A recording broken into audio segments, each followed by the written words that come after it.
नमामि नमो बुद्धाय। जय भीम। मेरा नाम जागृति राज सिंह है और जो आज का हमारा कंसेप्ट है, जो हमारी चर्चा का विषय है, वो दो भागों में डिवाइडेड है। पहला तो ये है कि जो हमारी समर सिविलाइजेशन है, हमारा जो समर कल्चर है, उसके अंदर जो हमारी महिलाएं थी, उनकी क्या जगह थी, उनकी क्या पोजीशन थी और कैसे हम उसको दोबारा उभार सकते हैं। दूसरा हिस्सा ये आता है जो हमारे फ्यूचर के बारे में बात करता है कि जो हमारे समर महिलाएं हैं, समर बच्चे हैं, जो हमारा पूरा समर परिवार है, उसकी आगे सुरक्षा और सुविधा को हम कैसे सिक्योर कर सकते हैं, कैसे निश्चित कर सकते हैं, कैसे पक्का कर सकते हैं। तो पहले टॉपिक के बारे में बात करते हैं कि हमारी हिस्ट्री क्या थी। जो हमारा समर समाज था, जो हमारी पूरी समर संस्कृति चलती आ रही है बुद्ध के समय से भी पहले, उसमें जो घर थे वो हमेशा से औरत के नाम से जाने जाते थे। जो बच्चे थे वो बाप के नहीं, माँ के नाम से जाने जाते थे। कभी भी आप देखेंगे तो हिस्टोरिकली जैसे बोलते आते हैं, या आजकल भी हम जैसे कभी बोलते हैं, कभी भी बोलते हैं कि अगर मैं अपने बेटे को लेके घर जा रही हूँ तो मुझे बेटे को बताना होगा या हस्बैंड को बताना होगा या घर में किसी को बताना होगा, तो बोलूंगी कि अयन की नानी के घर जा रहे हैं या दादी के घर जा रहे हैं या मैं अपने मायके जा रही हूँ। कभी बाप के तो नहीं बोलती, हमेशा मायके ही क्यों बोलती हूँ? क्योंकि जो हमारे घर हैं, हमारे परिवार है, उनको इकट्ठा करने वाली, उनको एकजुट रखने वाली औरत ही है, जो घर की औरत है। इसीलिए हमारी जो समाज की जो फंडामेंटल ग्रास रूट लेवल पे जो एक आइडेंटिटी, एक एंटिटी मानी जाती है, फैमिली, उसका सबसे इम्पोर्टेंट जो यूनिट है वो मदर या वाइफ को माना जाता है, जो घर में फीमेल है। कहने के लिए जो पितृसत्ता का जो कल्चर है, कुछ वक्त से जो इस देश में चल पड़ा है, जो बाहर के लोग आए थे, वो पुरुष प्रधान समाज की मानसिकता अपने साथ लेके आए थे, तो उन लोगों ने घरों में जो औरतों का औहदा है, या घर में, या घर को एनलार्ज करके देखें तो पूरे समाज में जो हम देखेंगे, तो उन्होंने औरतों का औहदा एकदम से गिरा दिया। हर चीज आदमी के नाम से होने लग गई। कभी आप दुकान वगैरह को देखोगे कि Manohar Lal and sons, daughters का है, अगर उनके बेटे ना भी हुए तब भी वो एंड सन्स ही लिखेंगे अपने नाम के आगे दुकान के। मतलब जो प्रॉपर्टी है उसमें भी बेटों को ही पहले हिस्सा दिया जाता था, अभी कुछ वक्त पहले तक फिर बेटियों को हिस्सा मिलना शुरू हुआ है। तो ये जो आइडियोलॉजी है, ये जो मानसिकता है, ये जो सोच है कि औरत का जो वजूद है वो इतना जरूरी नहीं है, ये क्यों लाया गया? ये इसलिए लाया गया क्योंकि हमारे समर लोगों की एक व्यवस्था रही है हमेशा से हमारे देश में, जिसको हम सिविलाइजेशन, इंग्लिश में उसको सिविलाइजेशन बोलते हैं, हिंदी में उसको नागरिकता बोलते हैं। उसको हम संस्कृति नहीं बोलते हैं, उसको पाली में संस्कृति भी बोलते हैं, लेकिन संस्कृति या कल्चर नहीं देते हैं। ये जो सभ्यता जो शब्द है, सभ्यता, वो एथिक्स या व्यवहार से रिलेटेड है। आपकी सभ्यता जो है वो आपका जो यूनिक आइडेंटिटी है वो नहीं बताती है। सभ्य और असभ्य चीजें, जो सभ्य असभ्य एलिमेंट्स हैं, वो हर किसी के हर किसी संस्कृति में हो सकता है, हर तरह की सिविलाइजेशन में हो सकते हैं। कि कुछ लोग बुरे होते हैं या कुछ लोग अच्छे होते हैं, कुछ की मानसिकता बुरी होती है, कुछ की मानसिकता अच्छी होती है। सब असभ्य लोग हर जगह मिल जाते हैं, हर तरह के रिलीजन में मिलेंगे, हर तरह की मान्यता में मिलेंगे। लेकिन आप जो हैं, जो सिविलाइजेशन जिसको बोलते हैं, वो हमारी नागरिकता है। नागरिकता क्यों? समर लोग जहां रहा करते थे उन जगहों को नगर या नगर करके बोला करते थे। जो लोग नगर में रहते थे वो नागरिक होते थे, और जो नगर में नहीं होते थे वो गारिक बोले जाते थे, जो नगर के बाहर रहते थे। तो इन चीजों को बदल के, इन चीजों को पलट के, इन चीजों को बिल्कुल खत्म करने के लिए, जो हमारी पुरानी, जो हमारे एथिक्स रहे हैं, जो हमारी सिविलाइजेशन रही है, जो हमारी सीख रही है, जो हमारे ज्ञान रहे हैं, उनको बिल्कुल खत्म करने के लिए, शब्द को बिल्कुल खत्म करने के लिए ये नए शब्द लेके आए हैं, कल्चर और सभ्यता के नाम पे। लेकिन ये हमारे शब्द नहीं है। तो हमारी जो संस्कृति थी उसके अंदर जो औरत थी उनको एक बराबरी का दर्जा दिया जाता था। वो हर तरह के काम करती थी, घर के भी काम करती थी, बाहर के भी काम करती थी, खेत के भी काम करती थी, राजपाट के भी काम करती थी, पढ़ाई लिखाई के भी काम करती थी, हर तरह से किसी भी तरह के बिजनेस के काम करती थी, व्यापार के काम करती थी, सारे काम करती थी। वो पुरुषों के साथ कंधे से कंधा मिला के चलती थी। बहुत सारी औरतों को, मतलब इतना ज्ञान होता था उनको, सती पठान का भी ज्ञान होता था, वो बहुत बहुत बुद्ध विहार भी दान करती थी अपने पास से।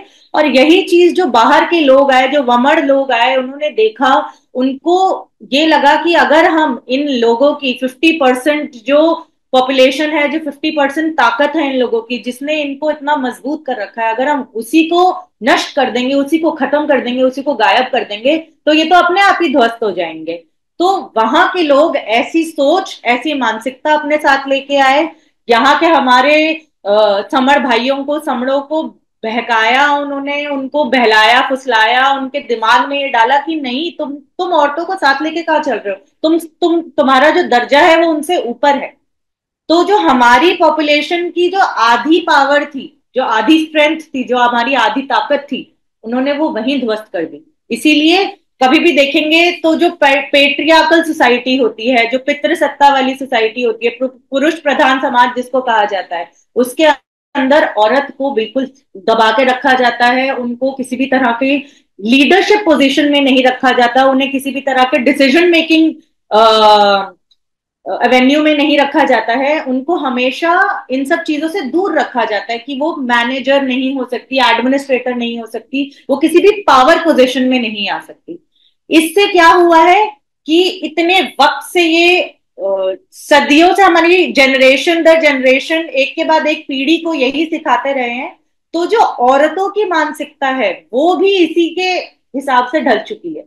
जो हमारे भी घर के जो बहुत मतलब पुरानी सोच के बड़े बूढ़े होते हैं, उन्हें ये लगता है कि अरे ये लड़की घर के बाहर जाके काम कर रही है, इसका पति भी काम कर रहा है, ये भी काम कर रही है, तो इसके बच्चे को कौन संभालेगा। वो उनको ऐसा लगता है कि नहीं ये गलत है, ये ऐसा नहीं कर सकती, इसको बाहर जाके काम करने की क्या जरूरत है, बाहर के काम तो आदमी संभालते हैं, औरत तो कर ही नहीं सकती, वो चार दीवारी के अंदर ही काम करेगी। लेकिन अगर आप एक्चुअली देखेंगे तो औरत जब से सुबह अपनी आंख खोलती है और शाम को सोने से पहले तक, इनफैक्ट सोने के बाद तक की वो प्लानिंग करके चलती है। वो औरतें इतनी तगड़ी प्लानर होती हैं कि वो सिर्फ आज की प्लानिंग नहीं करती, वो कल की भी प्लानिंग करती है, हफ्ते भर की। जब वीर बाजार से, सोम बाजार से जब सब्जी लेके आती है तो हफ्ते भर की प्लानिंग करके चलती है कि हाँ मुझे हर 7 दिन में क्या क्या सब्जी बनानी है, क्या क्या चीजों की जरूरत होगी, मैं सब कुछ इकट्ठा करके करूं। और सिर्फ ऐसी प्लानिंग नहीं करती जो आइटम्स पे बेस्ड होगी, वो पैसे को लेके फाइनेंशियल इकोनॉमिक प्लानिंग और डिसीजन मेकिंग भी करती हैं।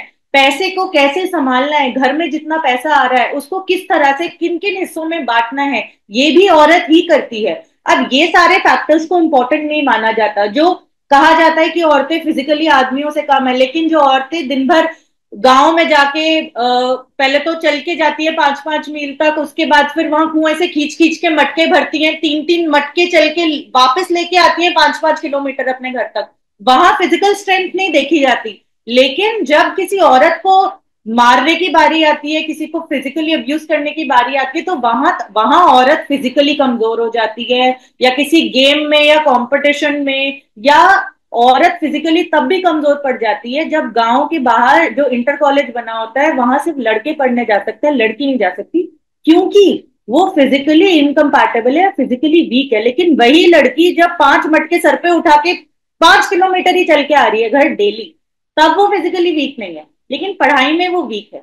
ये जो मानसिकता है, ये हमारे समाज में डाली गई है, जबरदस्ती इसको भरा गया है। एक एक करके, परत परत करके, जो हमारी औरतें थी, जो हमारा समण कल्चर था, जो हमारी संगति थी, जो हमारी सोच थी, हमारे जो नियम थे, जिसके अंदर औरत और आदमी साथ में बैठ के बातचीत करते थे, जब सन्निपात बाहुल करते थे, जब किसी भी तरह के सामाजिक डिसीजन लेते थे, जब किसी भी तरह की कोई भी खेत खलियान की बातें होती थी, प्रॉपर्टी की बातें होती थी, किसी भी तरह की बिजनेस प्रपोजल होते थे, उस समय में, बुद्ध के समय में और उनके समय से पहले भी, इसी देश इसी धरती की बात है जहां आदमी और औरत साथ मिलकर डिसीजन लेते थे।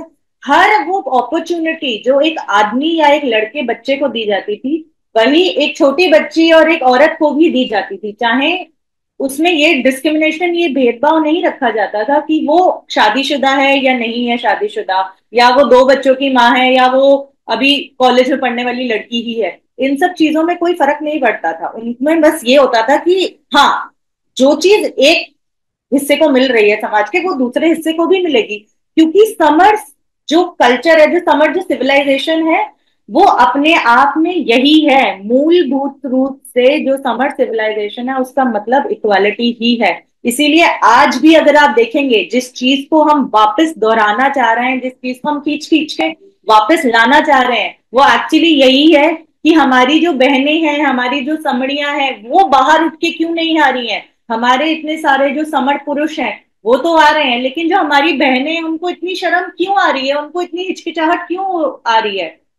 समर संघ ने एक बहुत अच्छा पोर्टल, एक बहुत अच्छा रास्ता ढूंढा है हमारी बहनों का मिलने का। वो है ये ऑनलाइन पोर्टल। ऑनलाइन, कि आप फोन से, लैपटॉप से, आईपैड से, टैबलेट से, किसी भी तरह से आप जहां भी हैं, आप वहीं से अपने घर के अंदर बैठे हुए, आपको बाहर निकलने की जरूरत नहीं है। आपको स्पेशली साड़ी पहन के, चूड़ी बिंदी लगा के कहीं बाहर निकल के तैयार होने की जरूरत नहीं है कि मैं अच्छी तो नहीं लग रही, मैं बुरी तो नहीं लग रही, कि अरे इसके लिए तो एफर्ट मारना पड़ेगा। नहीं, आपको कुछ भी करने की जरूरत नहीं। आप अपने घर में बैठिए, अपनी किचन में रोटी पका रही हैं तब लगा लीजिए। आप अपने घर में बैठ के स्वेटर बुन रही हैं तब ले लीजिए। आप अपने बच्चे को पढ़ा रही हैं तब फोन पे लगा लीजिए। आप बैठ के कुछ नहीं कर रही, अपना टीवी सीरियल देख रही हैं तब भी साइड में फोन में लगा लीजिए। बात सिर्फ ये है कि हमारी बहनों को इकट्ठा कैसे करना है। जो हमारे भाई हैं वो तो बहुत आसानी से इकट्ठे हो जाते हैं, और बात ये सच है कि जो हमारे समर हैं वो आसानी से इकट्ठे हो जाते हैं। क्यों?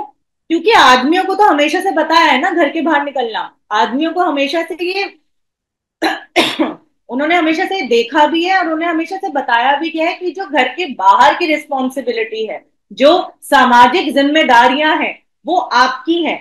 चाहे वो पॉलिटिकल हो, चाहे वो सोशल हो, उससे फर्क नहीं पड़ता। लेकिन आदमी के कंधों पे सिर्फ घर का बाहर भार नहीं होता, उस पे समाज का भी भार है, उस पे पॉलिटिक्स का भी भार है, उसको वो सब भी देखना है। लेकिन औरतों को क्या किया जाता है कि अरे औरतें कहाँ बाहर नारे लगाती फिरेंगी, कहाँ ये रैलियों में निकलेंगी, इनका कोई काम थोड़ी ना है। लेकिन खेत में धूप में जब हल जोतना होता है, उसमें आदमी औरत में फर्क नहीं किया जाता है। हल आदमी भी जोत सकता है, औरत भी जोत सकती है। खेत में काम आदमी भी कर सकता है, औरत भी कर सकती है।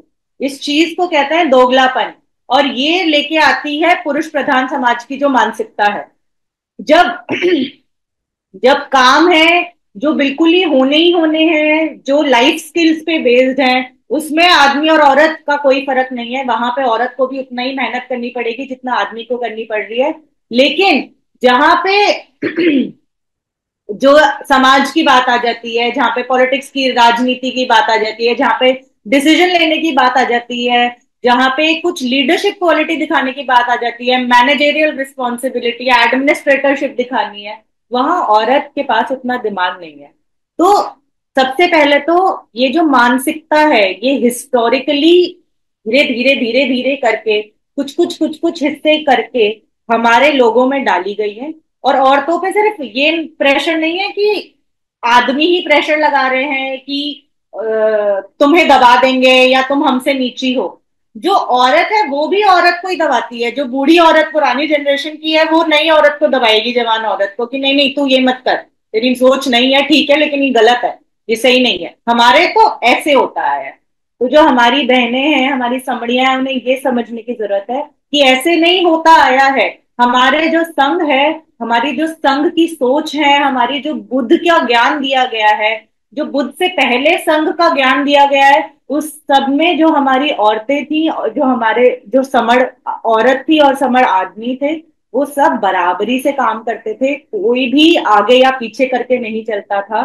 जो काम जिस जिसका इंटेलेक्ट के बेसिस पे आपकी काबिलियत के बेसिस पे जो काम जो इंसान संभाल सकता है, उसको वो काम दिया जाता था। और हमारी संस्कृति में यही होता था। अब रही बात दूसरी, कि जो आगे आने वाला वक्त है उसमें हमारी सुख और सुविधा और हमारे विकास की श्योरिटी क्या है।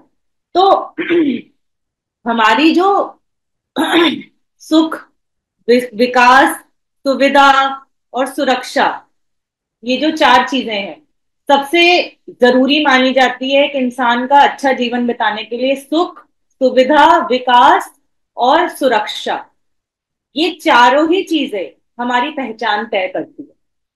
और हमारी जो पहचान है वो सबसे इंपॉर्टेंटली ये तय करती हैं कि हम क्या आगे बनते हैं, हम अपने बारे में क्या सोचते हैं, हमारा दिमाग किस तरह से चलता है हमारे फ्यूचर को आगे लेके या फ्यूचर को प्लानिंग करके। तो हमारी जो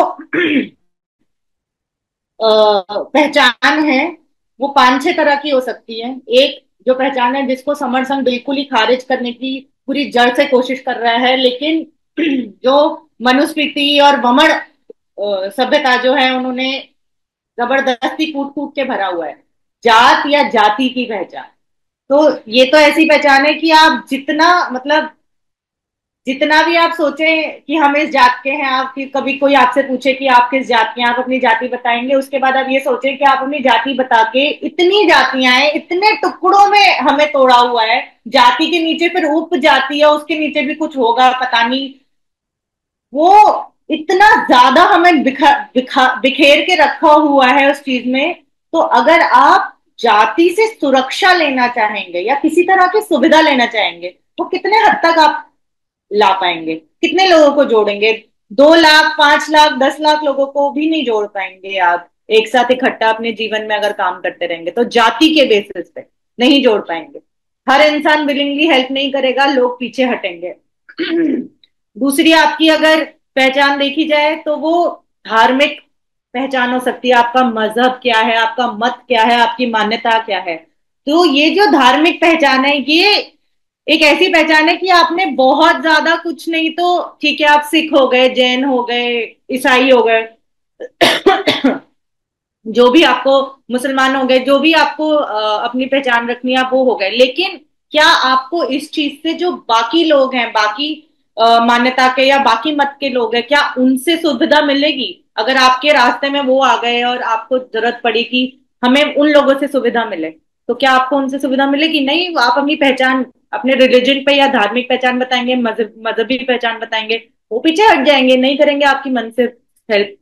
तो ये पहचान भी मतलब ऐसी है कि आज आप अपने आप को सिख मान रहे हैं, आपके बच्चे कल को किसी जैन से शादी कर लें और वो खुद भी जैन में बदल जाएं, तो ये मान्यता बदलती रहती है, कोई फिक्स्ड मान्यता नहीं है। ऐसे ही आपकी मतलब जो धार्मिक मान्यता है वो आपकी बहुत पर्सनल कंसेप्ट है, बहुत पर्सनल इशू है। आप आज आपका इसका मन कर रहा है, कल आपको लगता है कि नहीं ये धर्म मेरे लिए गलत है, मुझे उस धर्म में जाना चाहिए, वो ज्यादा प्रोग्रेसिव है, तो आपने कल वो बदल दिया। और कुछ लोग, बहुत लोग ऐसे भी हैं जो किसी धर्म में नहीं मानते। तो ये एक ऐसी पहचान नहीं है जिसके बिना आप जी नहीं सकते या जिसके बिना आपकी और कोई आइडेंटिटी नहीं है। ये बस एक पर्सनल चॉइस है, more like a choice, not an identity. तीसरी एक आपकी पहचान हो सकती है नेशनैलिटी की। नेशनैलिटी की पहचान हो सकती है कि आप इंडियन हैं या आप ऑस्ट्रेलियन हैं या कनेडियन हैं या अमेरिकन हैं, लेकिन आज मैं इंडियन हूं, मेरा बेटा कल 20 साल बाद जाके यूएस में अमेरिका में, कनाडा में बस जाए और वो चलो वहां पे फर्स्ट क्लास सिटीजन की उसको नहीं मिले, सिर्फ उसको परमानेंट रेजिडेंसी मिले, लेकिन उसका बच्चा जो वहां पैदा होगा वो इंडियन नहीं रहेगा, उसका जो मूल निवासी होने का इस देश का स्टेटस है वो नहीं रहेगा, वो हट जाएगा। तो कहाँ गई मेरी पहचान? मैं तो खत्म हो गई ना, मेरी तो आगे कोई फ्यूचर जनरेशन में कोई पहचान ही नहीं है। तो आपकी जो ये नेशनैलिटी की पहचान है ये भी बदली जा सकती है, ये भी कोई फिक्स्ड पहचान नहीं है। फिर एक आती है आपकी रीजनल पहचान कि आप एक देश के अंदर भी, अगर मैं इंडियन भी हूं तो मैं किस रीजन को बिलोंग करती हूँ, स्टेट को भी नहीं, सिर्फ कोई रीजन को। जैसे बुंदेलखंड है, एक रीजन है, या बंगाल है एक रीजन है, या पंजाब है, या तमिल है, या कन्नड़ है, एक ये रीजन है, ये रीजनल है। आप आज वो हैं, कल आप नहीं है वो। आप अपनी लाइफ, आपको लगता है कि आप पंजाब में अपनी लाइफ नहीं सेटल करना चाहते हैं, आपको लगता है कि बंगाल आपके लिए ज्यादा बेहतर है, आपके बच्चों को ज्यादा अच्छी फैसिलिटी मिलेगी, तो आप बंगाल शिफ्ट हो गए। आपने अपनी पूरी जिंदगी उठाई और आप पंजाब से बंगाल शिफ्ट हो गए, वो टिकी नहीं, कुछ भी रहा नहीं, वो बदला जा सकता है, ये अभी आपकी मूलभूत पहचान नहीं हुई। फिर एक पहचान होती है आपकी जो बहुत जरूरी होती है और आजकल के वक्त में इसको बहुत इंपॉर्टेंट माना जाता है, how you feel about your self professionally, occupational पहचान, कि आप क्या है। मैं एक टीचर हूँ, मैं एक बिजनेस वूमन हूँ, मैं एक इंजीनियर हूँ, मैं एक डॉक्टर हूँ, मैं एक प्रोफेसर हूँ। ये सारी पहचान भी उतनी ही है जब आप घर के बाहर हैं।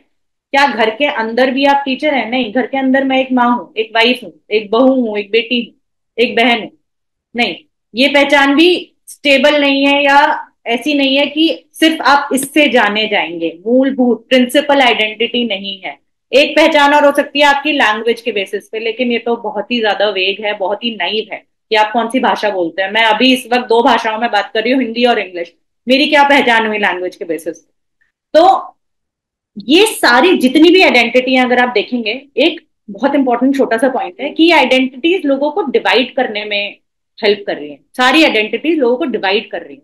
तो अगर ये आपको डिवाइड कर रही है और ज्यादा से ज्यादा हिस्सों में डिवाइड करती चली जा रही है, तो आपका जो सुविधा है, आपका जो विकास है, आपको जो सुख मिलने वाला है, या आपकी जो सुरक्षा है, ये चारों चीजें डिविजन के बाद कम हो जाएंगी ना, मल्टीप्लाई तो होंगी नहीं, ज्यादा तो मिलेगा नहीं। तो एक ऐसी पहचान जिससे आपको ये सब चीजें मिलने में बढ़त हो, अच्छी से मिले, ज्यादा मिले, चांसेस ज्यादा बढ़ जाएं और ज्यादा मौके मिले आपको अपनी पहचान से इन चीजों को अपनी जिंदगी में बढ़ाने का, वो सिर्फ एक लौती पहचान है और उसे हम समड़ कहेंगे। समड़। आप समण हैं। आप इंडियन भी हो सकते हैं, आप किसी भी मत के हो सकते हैं, आप बुद्ध को मानिए, आप बुद्ध को नहीं मानिए, आप जैन को मानिए, आप तब भी समण हो सकते हैं, आप इस्लाम में मानते हैं आप तब भी समण हो सकते हैं, आप सिख में मानते हैं आप तब, आप सिख हैं आप तब भी समण हो सकते हैं, आपकी मत या आप कबीर में मानते हैं, कबीरपंथी है, आप तब भी समण हो सकते हैं, कोई फर्क नहीं पड़ता। समण होना आपकी एक ऐसी पहचान है जो प्रिंसिपल है, जो आपके पिता भी थे, उनके पिता भी थे, उनके पिता भी थे, आपकी माता भी है, उनकी भी माता है, उनकी भी माता है, उनकी भी माता है, जो जिनको आप बुद्ध को अपना भगवान मानते हैं, महामानव मानते हैं, जगत गुरु मानते हैं, उनकी भी माता थी। समण बदला नहीं जा सकता, कन्वर्ट नहीं किया जा सकता, कोई रास्ता नहीं है, कोई विंडो नहीं है, कोई लैडर नहीं है जिससे कूद के आप वहां पहुंच जाए तो ठीक है, अच्छा अब मैं वमन हूं। नहीं। आप किसी भी देश में हो, आप यूएस में चले जाओ, आप कनाडा चले जाओ, जापान चले जाओ, नेदरलैंड चले जाओ, आप कहीं भी चले जाओ, आप रहोगे तो समण ही। नेशनैलिटी तो है नहीं, ऐसा तो नहीं है कि आपके पासपोर्ट में लिखा है कि आप समण है, किसी तरह का आपको कोई पहचान पत्र नहीं दिया जाता आपके समण होने पे। ये एक ऐसी आइडेंटिटी नहीं है जिसपे दुनिया ठप्पा लगा रही है कि हाँ लो अब हमने तुम्हें ये बना दिया। नहीं, ये आपकी जन्मजात पहचान है, जन्मजात पहचान है, जो आपके अंदर सिर्फ आपकी वजह से नहीं है, आपके डीएनए की वजह से है। डीएनए क्या है? आपका जो इतनी सारी सदियों से आपकी पूरी जितनी पीढ़ियां हैं, लगातार जिस तरह के सिविलाइजेशन में, जिस तरह के व्यवस्था में वो लोग रहे हैं, वो सब आप में घुस के आ रहा है, एक नेचुरल तरीके से, एक प्राकृतिक रूप से जब आप पैदा होते हैं। ये है आपकी मूलभूत प्रिंसिपल, ग्रास रूट आइडेंटिटी। और जो ये आइडेंटिटी है, ये इतनी बड़ी है, इतनी बड़ी है, इतनी लार्ज है कि आप किसी भी इंसान को किसी भी तरह से, किसी भी कोने से, किसी भी रीजन से उठा के ले आए, कहीं से भी ले आए, वो इंसान को अगर आप पूछेंगे कि आप वमन है क्या, और वो कहेगा नहीं, तो वो इंसान समड़ हुआ। और आप अगर उससे किसी भी तरह की सुविधा चाहेंगे, किसी भी तरह की मदद चाहेंगे, किसी भी तरह का सपोर्ट चाहेंगे, तो वो सामने वाला इंसान आपको उतनी ही खुशी से देगा, क्योंकि वो भी ये जानता है कि हाँ, कि वो भी समड़ है। तो जो समण होने की एक जो एक रोल है समण होने का, कि हाँ आप समण हैं, और जो सामने वाले इंसान से आप बात कर रहे हैं वो भी समण है, इसकी जो खुशी है जो आप दोनों के मन में है, दोबारा इस चीज को ढूंढ के कि हाँ हम, आप भी समण है, अरे मैं भी समण हूं, ये खुशी ही आप दोनों को इतना एक साथ ले आएगी कि आप दोनों के सुख, आप दोनों की सुविधाएं साथ में मिल जाएंगी। और आप ये सोचिए, हमारे पूरे भारतवर्ष में इतने लोग हैं जो समण हैं, जो अपनी आइडेंटिटी को जानते नहीं है, जो अपनी खुद की पहचान नहीं जानते, उन सबको जैसे ही ये पता लगेगा कि अरे मैं समण हूं, और ये जो यहाँ पे बैठे हुए हैं, जिनको हम सोच रहे थे साहब है, आईएएस है, ये भी समण है, उन्हें लगेगा अरे ये जो प्रोफेसर साहब है ये भी आईएएस है, अरे डॉक्टर साहब भी आईएएस है, मैं वो डॉक्टर साहब भी समण है, सबके सब हम तो समण है, हम तो सब भाई हैं। समण संघ की सबसे बेसिक, जो बेसिक कंसेप्ट है, वो है बराबरी का। और अगर आप समण हैं तो आप बराबर है, इससे फर्क नहीं पड़ता कि आपका क्या ओहदा है समाज में, आप क्या हैं, आप नेता हैं या आप एक दुकान चलाते हैं या आप कोई स्कूल चलाते हैं, उससे कोई फर्क नहीं पड़ता। आप अगर समण हैं तो आप एक साथ हैं। यही समण संघ का बेसिक सिद्धांत है जो हम एक साथ इकट्ठा करके लेके आना चाह रहे हैं। और अगर इतने सारे समण एक साथ है तो हमारे बच्चों का फ्यूचर, जैसे कि सविता अम्बेडकर बहन जी ने समझाया, बहुत छोटे से पॉइंट में उन्होंने समझा दिया कि हमारे बच्चों का फ्यूचर, उनकी एजुकेशन, उनको किसी भी तरह का करियर काउंसलिंग चाहिए, उन्हें किसी भी तरह की जॉब में हेल्प चाहिए, उनकी किसी भी तरह में पढ़ाई में हेल्प चाहिए। कहीं ऐसा है बच्चा लायक है लेकिन बिल्कुल दूसरे शहर में जा रहा है, आप क्या करेंगे? बिल्कुल, आप तो दिल्ली में रहते हैं लेकिन वो जा रहा है मद्रास, उसका ध्यान कौन रखेगा? जो वहां के हमारे समड़ परिवार वाले हैं। कोई टेंशन ही नहीं है। एकदम से आपका जो परिवार है वो दिल्ली से सीधा मद्रास में बढ़ गया। सोचिए कितनी बड़ी सुविधा है, कितना बड़ा विकास है। आपके बच्चे को कितनी सुरक्षा मिलेगी अगर आपका एक परिवार मद्रास में रहता है, एक बंगाल में भी रहता है, एक मुंबई में रहता है, एक चेन्नई में रहता है, एक मेघालय में रहता है, एक असम में रहता है, एक जम्मू कश्मीर में रहता है। सोचिए आपका परिवार हर जगह है, आपके बच्चे कहीं भी जाए, यही नहीं देश के बाहर भी जाए, वहां पे भी हैं। ऐसा नहीं है कि देश के अंदर के लोग ही समझ है, देश के बाहर भी लोग समझ है। हमारे ऑनलाइन पोर्टल पे अक्सर जुड़ते हैं हमारे सारे लोग। लेकिन इस चीज को समझना जरूरी है। हमारी महिलाएं जो ये कहती हैं हमेशा से कि महिलाएं जुड़ती नहीं है, बड़ा मुश्किल हो जाता है, वो वही भगवान, एक बहन जी बोल रही थी कि वो वही भूत भगवान के में लगी हैं, हमारे यहाँ कीर्तन में आ जाओ, हमारे यहाँ ये आ जाओ। आपको उन्हें ये समझाने की जरूरत है कि समर संघ कोई संगठन नहीं है। समर संघ के जो भी 10, सिर्फ सिर्फ 10 अमर्त्य विनय बताएं कि जो समर संघ के 10 अमर्त्य विनय हैं वो सारे के सारे प्राकृतिक बेसिक्स पे बने हुए हैं। जो आप अपने बच्चों को बताती आई हैं हमेशा से वही है। जो भी 10 अमर्त्य विनय हैं वो सारे के सारे वही चीजें हैं जो आप डेली अपने बच्चे को सिखाती हैं कि तुम अपने में रहो, अपने आप में। जो हमारा पहला समर संघ का वो है केवल समर, वो ये बताता है कि आपको अपने में रहना है, अपने आप में रहना है, अपनी पहचान जाननी है। जो दूसरा है चंदा कभी नहीं, वो ये बताता है कि लालच से दूर रहें। लालच और लोभ और ये सारी जो ग्रीड है ये सब आपको नहीं करना है, और आप अपने बच्चों को डेली यही सिखाती हैं।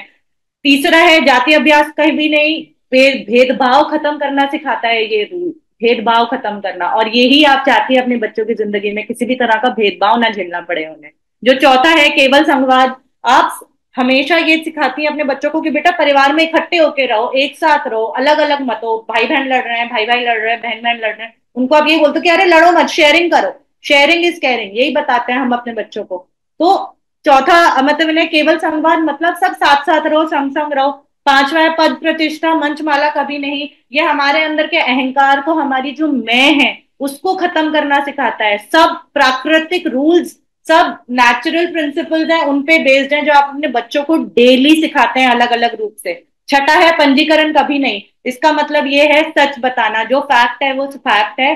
समर संघ का जो बेसिक कंसेप्ट है वो इस चीज पे बेस्ड है, इस प्राकृतिक नियम पे बेस्ड है कि जो भी लोग साथ रहते हैं वो किसी भी तरह की आपदा से एक साथ, मतलब उसको झेल सकते हैं, उससे बाहर निकल सकते हैं किसी भी तरह की मुसीबत से। इस चीज की सुविधा रहती है जो भी चीजें झुंड में रहती हैं उनको। ऐसे ही छठा है संगाधिशेष सबसे ऊपर। जैसे आप अपने घर में बताते हैं कि बड़ों की बात माननी चाहिए, जो बड़े कहते हैं उनके पीछे एक वजह होती है।